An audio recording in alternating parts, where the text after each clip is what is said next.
Poverty is a state or condition in which a person or community lacks the financial resources and other essentials for a minimum standard of living. Poverty is said to exist when people lack the means to satisfy their basic needs such as proper housing, clean water, healthy food, and medical attention. There are several different types of poverty that may be distinguished depending on factors such as time, whether it's long-term or short-term poverty, and distribution, if it's widespread, if it's individual or concentrated poverty. The types of poverty include absolute poverty, when an individual or household's income is below a certain level of what is socially acceptable.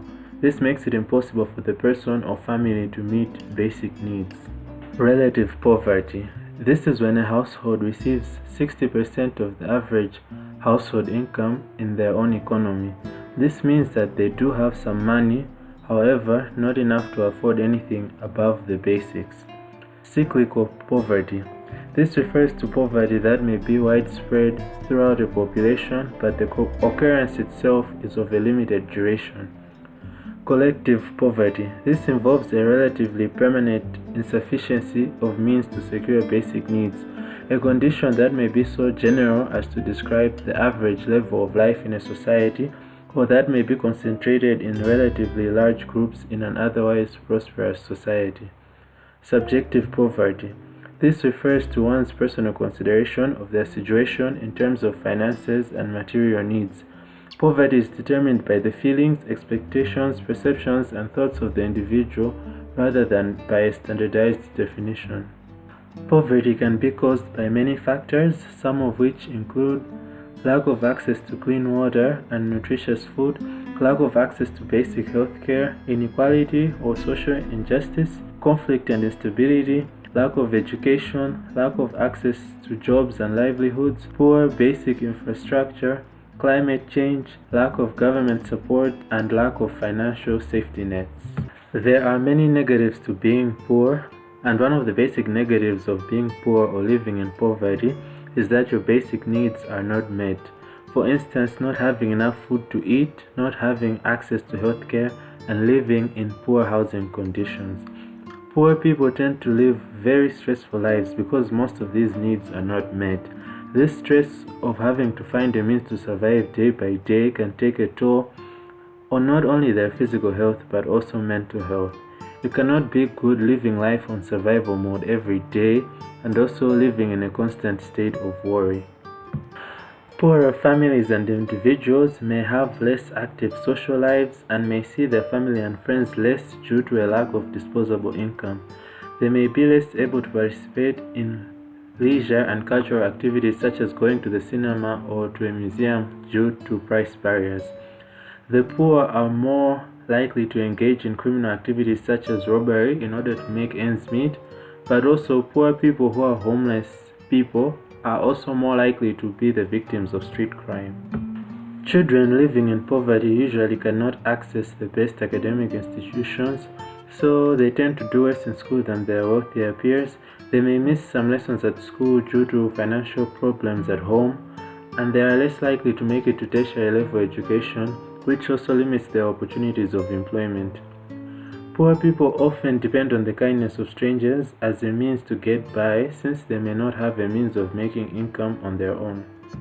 One of the biggest consequences of being poor or living in poverty is the shame that comes with being poor. You see, poverty is not just an economic issue, it is a social issue as well.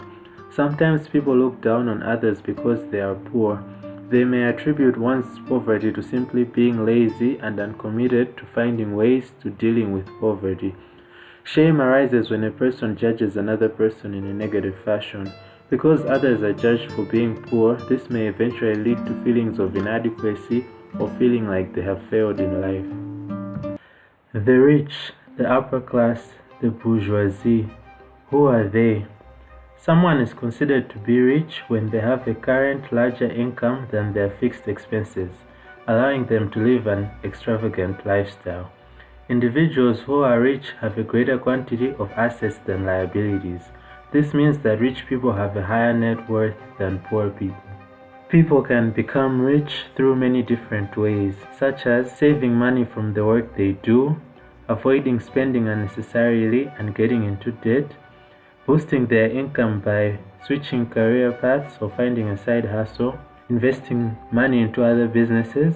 Some people are born from rich families and simply inherit their wealth, and others can also become rich by winning the lottery or other competitions. So, why do people want to be rich? Well, firstly, being rich eliminates financial stress from failing to meet basic needs. The rich don't have to worry about whether they'll be able to pay rent this month or if they can afford groceries. Being rich brings about financial freedom, and people who become rich are now able to do things that they could not when they didn't have the money. For instance, being able to travel and go on vacation. Getting rich in life can be empowering. It can boost one's self-confidence and self-esteem about their life. After achieving this form of monetary success in life, individuals may feel a sense of settlement and contentment in life.